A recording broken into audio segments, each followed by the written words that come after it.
নোটে গাছ ইউটিউব চ্যানেলে আপনাদেরকে স্বাগত। আজ আপনাদের জন্য প্রেমেন্দ্র মিত্রের লেখা বিখ্যাত ছোট গল্প রবিনসন ক্রুসো মেয়ে ছিলেন। ঘনশ্যামবাবুর কথার প্রতিবাদ পারতপক্ষে কেউ আজকাল করেন না। কেন যে করেন না তা বুঝতে গেলে ঘনশ্যামবাবুর এই বিশেষ আসরটি ও তার নিজের একটু পরিচয় বোধহয় দেওয়া দরকার। কলকাতা শহরের দক্ষিণে একটি কৃত্রিম জলাশয় আছে। করুণ রসিকতার সঙ্গে আমরা যাকে হ্রদ বলে অভিহিত করে থাকি। জীবনে যাদের কোনো উদ্দেশ্য নেই অথবা উদ্দেশ্যের একাগ্র অনুসরণে যারা পরিশ্রান্ত, উভয় জাতের সকল বয়সের স্ত্রী পুরুষ নাগরিক প্রতি সন্ধ্যায় সেই জলাশয়ের চারিধারে এসে নিজের নিজের রুচিমাফিক স্বাস্থ্য, অর্থ, কাম, মোক্ষ এই নব চতুর্বর্গের সাধনায় একা একা বা দল বেঁধে ঘুরে বেড়ায় বা বসে থাকে। এই জলাশয়ের দক্ষিণ পাড়ে জলের কাছাকাছি একটি নাতি বৃহৎ বৃক্ষকে কেন্দ্র করে কয়েকটি বৃত্তাকার আসন পরিশ্রান্ত বা দুর্বল পথিক ও নিসর্গ দৃশ্য বিলাসীদের জন্য পাতা আছে। ভালো করে লক্ষ্য করলে এমন একটি বৃত্তাকার আসনে প্রায় প্রতিদিনই সন্ধ্যায় 5টি প্রাণীকে একত্র দেখা যাবে। তাদের একজনের শিরশোভা কাশের মতো শুভ্র, একজনের মস্তক মর্মরের মতো মসৃণ, একজনের উদর কুম্ভের মতো স্ফীত, একজন মেদভারে হস্তির মতো বিপুল, আর আরেকজন উষ্ট্রের মতো শীর্ণ ও সামঞ্জস্যহীন। প্রতি সন্ধ্যায় এই 5 জনের মধ্যে অন্তত 4 জন এই বিশ্রাম আসনে এসে সমবেত হন এবং আকাশের আলো নির্বাপিত হয়ে জলাশয়ের চারিপার্শ্বের আলো জ্বলে ওঠার পর ফেরিওয়ালাদের ডাক বিরল না হওয়া অবধি স্বাস্থ্য থেকে সাম্রাজ্যবাদ ও বাজার দর থেকে বেদান্ত দর্শন পর্যন্ত যাবতীয় তত্ত্ব আলোচনা করে থাকেন। ঘনশ্যামবাবুকে সভার প্রাণ বলা যেতে পারে। প্রাণান্ত অবশ্য তিনি। এই আসর কবে থেকে যে তিনি অলঙ্কৃত করেছেন ঠিক জানা নেই, তবে তাঁর আবির্ভাবের পর থেকে এই আসরের প্রকৃতি ও সুর একেবারে বদলে গেছে। কুম্ভের মতো উদরদেশ যার স্ফীত, সে রামশরণ বাবু আগেকার মতো তাঁর ভোজন বিলাসের কাহিনী নির্বিঘ্নে সবিস্তারে বলার সুযোগ পান না। ঘনশ্যামবাবু তার মধ্যে ফোড়ন কেটে সমস্ত রস পাল্টে দেন। রামশরণ বাবু হয়তো সবে গাজরের হালুয়ার কথা তুলেছেন। ঘনশ্যামবাবু তারই মধ্যে রানী এলিজাবেথের আমলে প্রথমে কিভাবে হল্যান্ড থেকে ইংল্যান্ডে গাজরের প্রচলন হয় তার কাহিনী এনে ফেলে সমস্ত প্রসঙ্গটার মোড় ঘুরিয়ে দেন। কোনোদিন বিলিতি বেগুনের জেলি সম্বন্ধে রামশরণ বাবুর উপাদেয় আলোচনা শুরু না হতেই ঘনশ্যামবাবু তার শীর্ণ হাড় বেরুনো মুখে একটু অবজ্ঞার হাসি টেনে বলেন, হ্যাঁ, বেগুন বলতে পারেন, তবে বিলিতি নয়। তারপর কবে 200 খ্রিস্টাব্দে গ্যালেন নামে কোনো গ্রিক বৈদ্য মিশর থেকে আমদানি এই তরকারিটির বিশদ বিবরণ লিখে গিয়েছিলেন, তারও প্রায় 1200 বছর বাদে দক্ষিণ আমেরিকার পেরু থেকে কিভাবে জিটোমেট নামে অ্যাস্টেক জাতের এই তরকারিটি টমেটো নামে ইংল্যান্ডে ও ইউরোপে প্রচলিত হয়, বিষাক্ত ভেবে কতদিন খাদ্য হিসেবে টমেটো ব্যবহৃত হয়নি সেই কাহিনী সবিস্তারে বলে ঘনশ্যামবাবু ভোজন বিলাসের প্রসঙ্গকে ইতিহাস করে তোলেন। মস্তক যার মর্মরের মতো মসৃণ, বিশ্ববিদ্যালয়ের ভূতপূর্ব ইতিহাসের অধ্যাপক শিবপদবাবুর ঐতিহাসিক কাহিনীকেও আবার তিনি ভোজন বিলাসের গল্পে অনায়াসে ঘুরিয়ে দেন। আসল কথা এই যে সব বিষয়ে শেষ কথা ঘনশ্যামবাবু বলে থাকেন। তার কথা যখন শেষ হয় তখন আর কিছু বলবার সময় কারোর থাকে না। তার উপর টেক্কা দিয়ে কারুর কিছু বলাও কঠিন। কথায় কথায় এমন সব অশ্রুতপূর্ব উল্লেখ উদ্ধৃতি তিনি করে বসেন, নিজেদের অজ্ঞতা প্রকাশ পাবার ভয়েই যার প্রতিবাদ করতে সাহসে কারোর কুলোয় না। ঘনশ্যামবাবু এই সান্ধ্য আসরের প্রাণস্বরূপ হলেও তাঁর সম্বন্ধে বিশেষ কিছু কারোর জানা নেই। কলকাতার কোনো এক মেসে তিনি থাকেন ও ছেলে ছোকরাদের মহলে ঘনাদা রূপে তার অল্প বিস্তর একটা খ্যাতি আছে, এইটুকু মাত্র সবাই জানে। শীর্ণ পাকানো চেহারা দেখে তাঁর বয়স অনুমান করা কঠিন। আর তাঁর মুখের কথা শুনলে মনে হয় পৃথিবীর এমন কোনো স্থান নেই যেখানে তিনি যাননি। এমন কোনো বিদ্যা নেই যার চর্চা তিনি করেন না। প্রাচীন নালন্দা, তক্ষশিলা থেকে অক্সফোর্ড, কেমব্রিজ, হার্ভার্ড, চীনের প্রাচীন পিপিন থেকে ইউরোপের সালের্নো, প্রাগ, হেডেলবার্গ, লাইপজিগ পর্যন্ত সমস্ত বিশ্ববিদ্যালয়ের সঙ্গেই তার প্রত্যক্ষ যোগাযোগ আছে বলে মনে হয়। তার পাণ্ডিত্যে যত ভেজালি থাক, তার প্রকাশে যে মুনসিয়ানা আছে এই কথা স্বীকার করতেই হয়। তার কথার প্রতিবাদ না করে আমরা আজকাল তাই নীরবে তাতে সায় দিয়ে থাকি।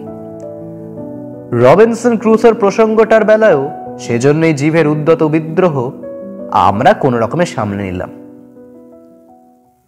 মাথায় কেশডার কাশের মতো শুভ্র সেই হরিসাধন বাবুর ছোট্ট দৌহিত্রীটির দরুন সেদিন প্রসঙ্গটা উঠেছিল। দৌহিত্রীটিকে সেদিন হরিসাধন বাবু বুঝি আদর করে সঙ্গে নিয়ে এসেছিলেন। যে বয়সে ছেলেদের সঙ্গে তাদের পার্থক্যটা মেয়েরা বুঝতে শেখে না বা বুঝেও মানতে চায় না, মেয়েটির বয়স ঠিক তাই। আমাদের গল্পগুজবের মধ্যে কিছুকাল মনোনিবেশ করবার বৃথা চেষ্টা করে হ্রদের মাঝখানের দ্বীপের মতো জায়গাটিকে দেখিয়ে সে বুঝি বলেছিল, দেখেছ দাদু, ঠিক যেন রবিনসন ক্রুসোর দ্বীপ। দাদু কিংবা আর কারোর মনোযোগ তবু আকর্ষণ না করতে পেরে সে আবার বলেছিল, বড় হলে আমিও রবিনসন ক্রুসোর মতো হব জানো। এত বড় একটা দুঃসাহসিক উক্তির প্রতি উদাসীন থাকা আর বুঝি আমাদের সম্ভব হয়নি। মেদ ভারে যার দেহ হস্তির মতো বিপুল সেই চিন্তাহরণ বাবু হেসে বলেছিলেন, তা কি হয় রে পাগলি, মেয়ে ছেলে কি আর রবিনসন ক্রুসো হতে পারে? মেয়েটির হয়ে হঠাৎ ঘনশ্যাম বাবুই প্রতিবাদ করে বললেন, কেন হয় না? রবিনসন ক্রুসো আসলে তিনি কে ছিলেন জানেন? একজন মেয়ে। সকলের দিকে চেয়ে একটু অনুকম্পার হাসি হেসে ঘনশ্যাম বাবু বললেন, তবে আপনারা সে কথা জানবেন কি করে? আহত অভিমানে শিবপদ বাবু কি একটা বলতে যাচ্ছিলেন, কিন্তু আর সকলের চোখের ইশারায় নিজেকে তিনি সামলে নিলেন। ঘনশ্যাম বাবুর এই উক্তি নিঃশব্দে হজম করে উৎসুকভাবে সকলে তাঁর দিকে তাকালেন।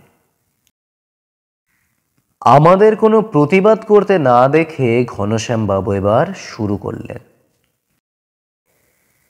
রবিনসন ক্রুসো ড্যানিয়েল ডিফোর লেখা বলেই আপনারা জানেন। এই গল্পের মূল কোথায় তিনি পেয়েছিলেন তা জানেন কি? যতদূর জানি আলেকজান্ডার সেলকার্ক বলে একজন নাবিকের জীবনের অভিজ্ঞতা শুনে এই গল্প তিনি বানিয়েছিলেন। যা জানেন তা ভুল। আত্মম্ফর ইংরেজ সাহিত্যিকরা আসল কথা চেপে গিয়ে যা লিখে গেছে তাই অম্লান বদনে বিশ্বাস করেছেন।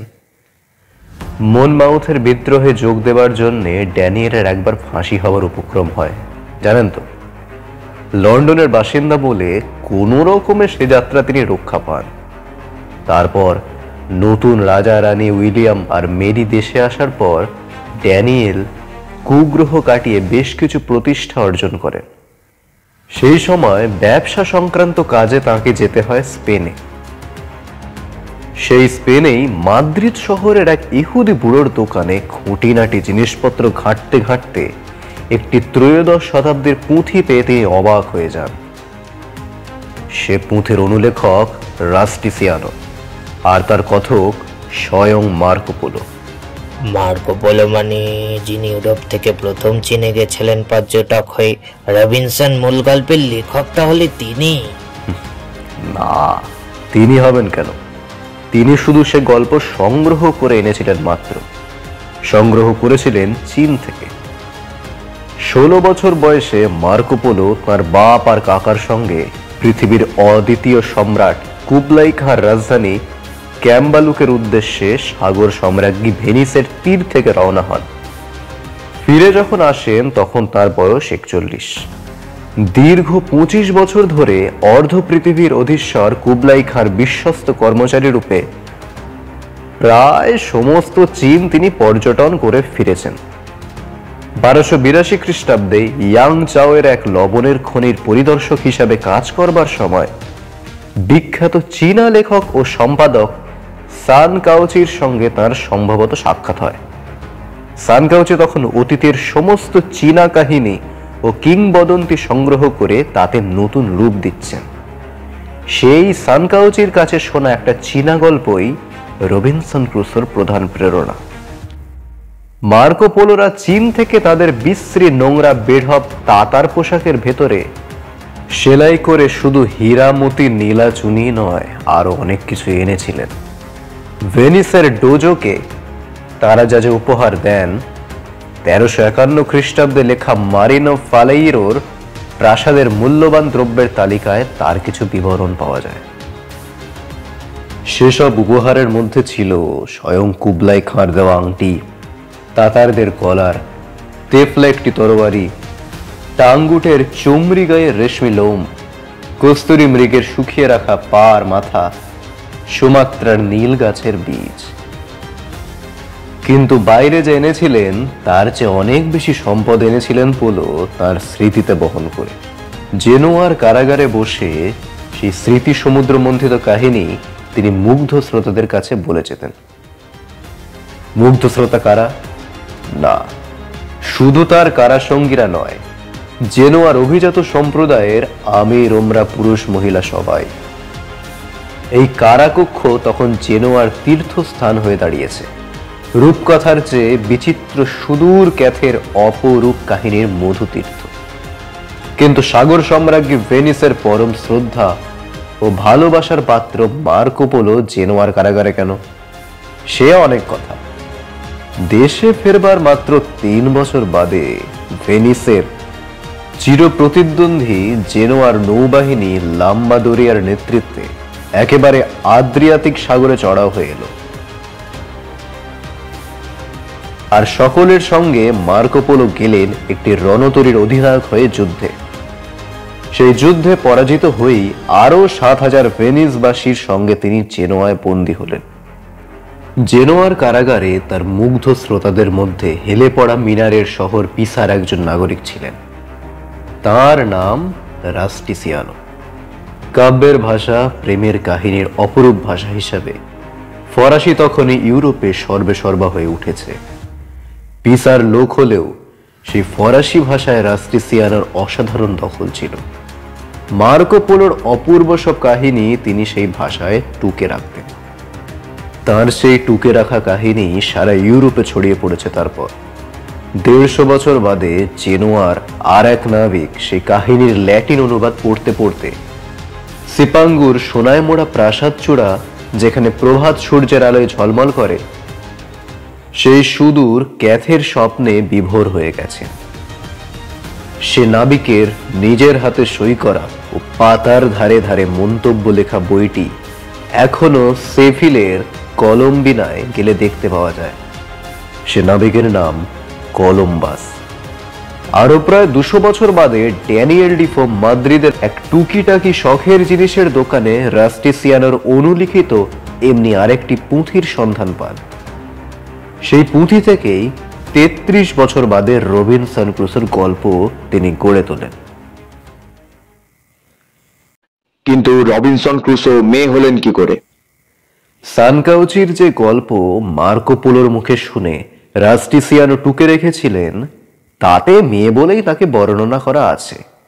ড্যানিয়েল অবশ্য সে গল্পের নায়িকার নাম ও জাতি দুই পাল্টেছেন। কিন্তু সেই পুঁথির গল্পটা কিছু শুনতে পারি? সেই গল্প শুনতে চান? কিন্তু আসল কাহিনী অনেক দীর্ঘ। সংক্ষেপে তার সারটুকু আপনাদের বলছি, শুনুন। সুং রাজবংশের রাজধানী তখনও উত্তরের কাইফেং থেকে টাঙ্গুর দৌরাত্মে কিনসাই নগরে সরিয়ে আনা হয়নি। পৃথিবীর আশ্চর্যতম শহর হিসাবে কিনসাইয়ের নাম কিন্তু তখনই মালয়, ভারতবর্ষ, পারস্য ছাড়িয়ে সুদূর ইউরোপে পর্যন্ত পৌঁছেছে। দ্বাদশ তোরণ ও দ্বাদশ সহস্র সেতুর এই নগরে চুয়ান উ নামে এক সদাগর তখন বাস করতেন। সদাগরের মণিমাণিক্য ধনরত্নের অবধি ছিল না, কিন্তু সবচেয়ে মূল্যবান যে সম্পদ তাঁর ছিল সে হলো তাঁর একমাত্র কন্যা নানসু। কিনসাইয়ের খ্যাতি যেমন সারা পৃথিবীতে, নানসু রূপের খ্যাতি তেমনি সারা চীনে তখনই ছড়িয়ে গেছে। অসামান্য রূপ, হয় নিজের নয় সংসারের সর্বনাশ ডেকে আনে। নানসুর রূপের বেলায়ও সে নিয়মের ব্যতিক্রম হলো না। উত্তরের কিতানরা তখন কাইফেংয়ের উপর সমুদ্রের তরঙ্গের মতো বারবার হানা দিচ্ছে। সেই কিতানদের দলপতি চুয়োসানের কানে একদিন কি করে নানসুর অসামান্য রূপ লাবণ্যের খবর পৌঁছালো। কাইফেংয়ের নগর প্রাকারের ধারে তার দুরন্ত সৈন্যবাহিনীকে থামিয়ে চুয়োসান তার সন্ধির শর্ত সুং রাজসভায় জানিয়ে পাঠালো। দ্বাদশ তোরণ ও দ্বাদশ সহস্র সেতুর যে নগরের মরকত নীল হ্রদের জলে স্বপ্নের মতো সব হরির দ্বীপ ভাসে, সে নগরের সর্বশ্রেষ্ঠ সম্পদ চীনের নয়নের মণি নানসুকে তার চাই। নানসুকে পেলেই কাইফেংয়ের প্রান্ত থেকে ভাটার সমুদ্রের মতো তার দুর্ধর্ষ বাহিনী সরে যাবে। সমস্ত চীন চঞ্চল হয়ে উঠল এ সংবাদে। রাজসভা হলো চিন্তিত। নানসুর পিতা চুয়ানু সদাগর প্রমাদ গুনলেন। একটি মাত্র মেয়ের জীবন বলি দিয়ে সমগ্র চীনের শান্তি ক্রয় করতে সুং রাজসভা শেষ পর্যন্ত দ্বিধা করলেন না। চুয়ানুর কাছে আদেশ এলো নানসুকে কাইফেংয়ে পাঠাবার। জাফরি কাটা জানালার ভেতর দিয়ে আর গজদন্তের পাখার উপর দিয়ে বৃড়াবনতা নবযৌবনা নানসু তখন বাইরের পৃথিবীর যেটুকু পরিচয় পেয়েছে তার সমস্তই জুড়ে আছে একটি মাত্র মানুষের মুখ। সে মুখ কিনসাই নগরের তরুণ নৌসেনাপতি সি হুয়ানের। নানসু কেঁদে পড়ল বাপের পায়ে। নতজানু হলো সি হুয়ান, কিন্তু চুয়ানু নিরুপায়। রাজাদেশ লঙ্ঘন করার শক্তি তাঁর নেই। যেতেই হবে নানসুকে সেই বর্বর কিতান দলপতিকে বরণ করবার জন্য উত্তরের সেই হিমের দেশে। নিয়তির নিষ্ঠুর পরিহাসে সি হুয়ানের উপরই নানসুকে নিয়ে যাবার ভার পড়ল। দ্বাদশ তোরণ আর দ্বাদশ সহস্র সেতুর নগর থেকে সি হুয়ানের রণপোত যেদিন মেঘের মতো সাদা পাল মেলে রওনা হলো, সমস্ত কিনসাই নগর সেদিন চোখের জল ফেললে। কিন্তু সি হুয়ান আর নানসুর মনে কোনো দুঃখ নেই সেদিন। ভাগ্য তাদের যদি পরিহাস করে থাকে, ভাগ্যকেও তারা বঞ্চনা করবে, এই তাদের সংকল্প। 7 দিন 7 রাত রণপোত ভেসে চলল সীমাহীন সাগরে। রণপোতের হাল ধরে আছে স্বয়ং সি হুয়ান। উত্তরে হিমের দেশের কোনো বন্দর নয়, দক্ষিণে রৌদ্রোজ্জ্বল সাগরের মায়াময় কোনো দ্বীপই তাঁর লক্ষ্য। একবার সেখানে পৌঁছলে নিঃশব্দে রাত্রের অন্ধকারে নানসুকে নিয়ে এসে নেমে যাবে। সুং সাম্রাজ্যের অবিচার আর বর্বর কিতান বাহিনীর অত্যাচার যেখানে পৌঁছয় না, তেমনি এক নির্জন দ্বীপে নানসুকে নিয়ে সে ঘর পাতবে। হালকা হাঁসের পালকের ভেলা, সেজন্য সে আগে থাকতেই সঙ্গে নিয়ে এসেছে। মানুষের এই স্পর্ধায় ভাগ্য বুঝি তখন মনে মনে হাসছে। 7 দিন 7 রাত্রি বাদে হঠাৎ দুর্যোগ ঘনিয়ে এলো আকাশে। দুর্যোগ ঘনালো মানুষের মনে। সি হুয়ান নিজের হাতে হাল ধরায় তার অনুচরেরা গোড়া থেকে একটু বিস্মিত হয়েছিল।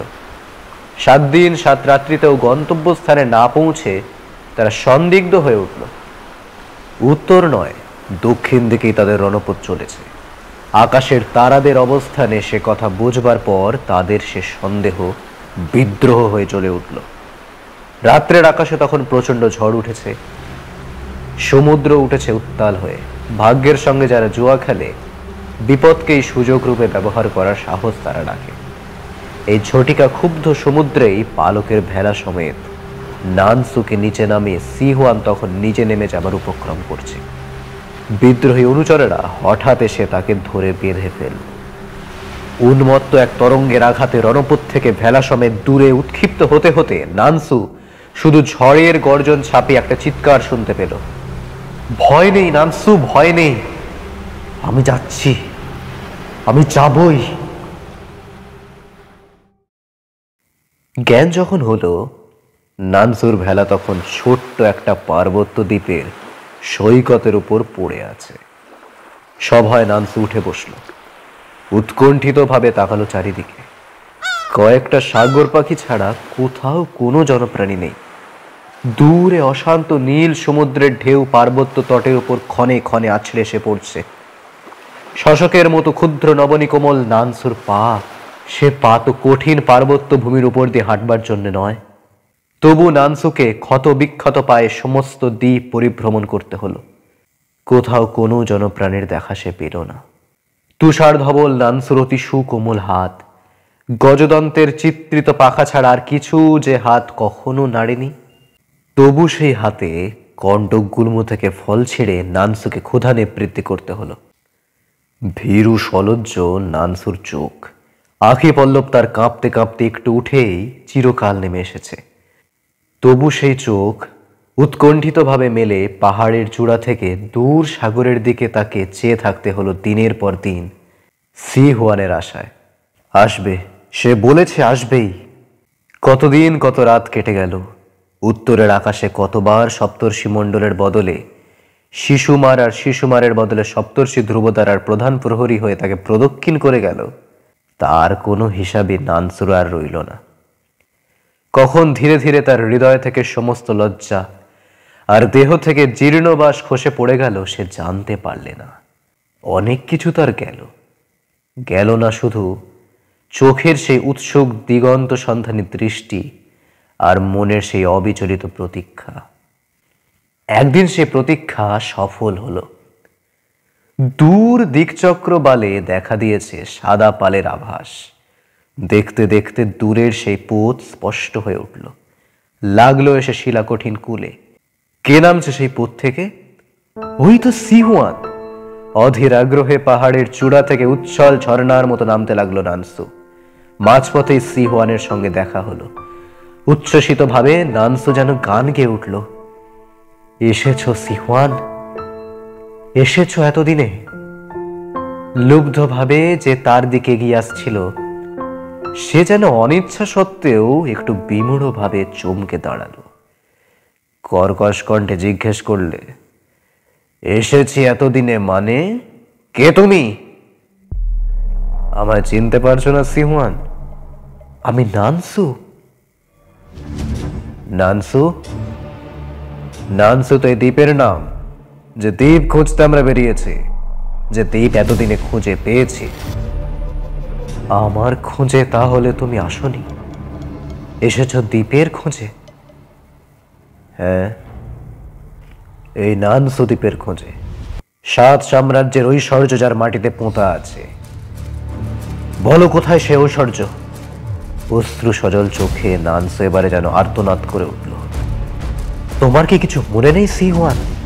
মনে নেই তোমার রণপথ থেকে কেমন করে ঝড়ের রাতে আমাদের ছাড়াছাড়ি হয়েছিল?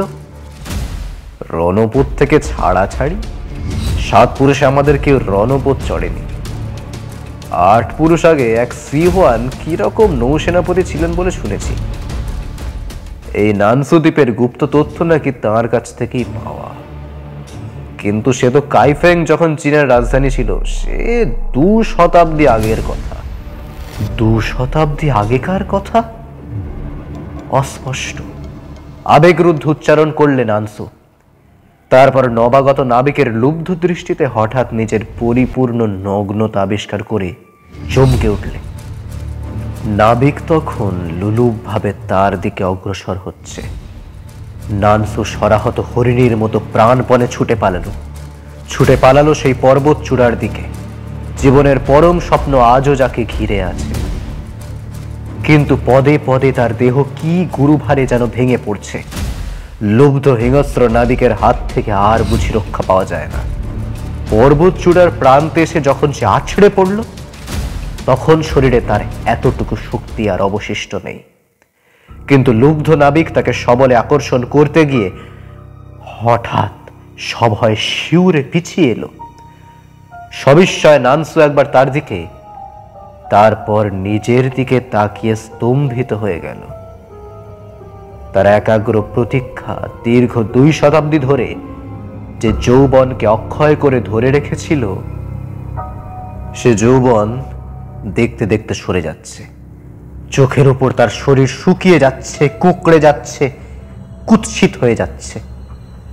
বহু যুগের অভ্যাসে আচ্ছন্ন দৃষ্টির দূর দিগন্তের দিকে সে বুঝি একবার তাকালো। চারিদিকে নীল সমুদ্র মথিত করে ও কারা আসছে। কারা? সে চিৎকার করে উঠল। ওরাও সি হুয়ান। অট্টহাস্য করে উঠল নাবিক। ওয়ানের 5000 বংশধর, ওরাও আসছে এই নানসু দ্বীপের গুপ্তধনের সন্ধানে। আসছে পুড়িয়ে মারতে সেই ডাকিনীকে 2 শতাব্দী ধরে এ দ্বীপের গুপ্তধন জাগলে রেখেছে। যে পাহাড়ের চূড়া থেকে নানসুর উৎসুক চোখ 2 শতাব্দী ধরে দিক চক্রবাল সন্ধান করে ফিরেছে, সেদিন রাত্রে জীবন্ত মশাল রূপে তারই শীর্ষ সে উজ্জ্বল করে তুললে। ঘনশ্যামবাবু চুপ করলেন। কিছুক্ষণ স্তব্ধ থাকবার পর মরমরের মতো মস্তক যার মসৃণ সেই শিবপদবাবু বললেন, কিন্তু রবিনসন ক্রুসোর সঙ্গে এই গল্পের কোনো মিল তো নেই। থাকবে কি করে? 17 শতাব্দীর ইংরেজ কসাইয়ের ছেলে, গেঞ্জি আর টালির ব্যবসাদার ড্যানিয়েল ডিফো এই গল্পের সূক্ষ্ম মর্ম কতটুকু বুঝবেন? মোটা বুদ্ধিতে তাই একে তিনি ছেলে ভুলানো গল্প করে তুলেছেন। এই গল্পের তাহলে আসল মর্মটা কি? কিন্তু উত্তরে ঘনশ্যামবাবু এমন ভাবে তাকালেন যে প্রশ্ন দ্বিতীয়বার তোলবার উৎসাহ কারুর রইল না।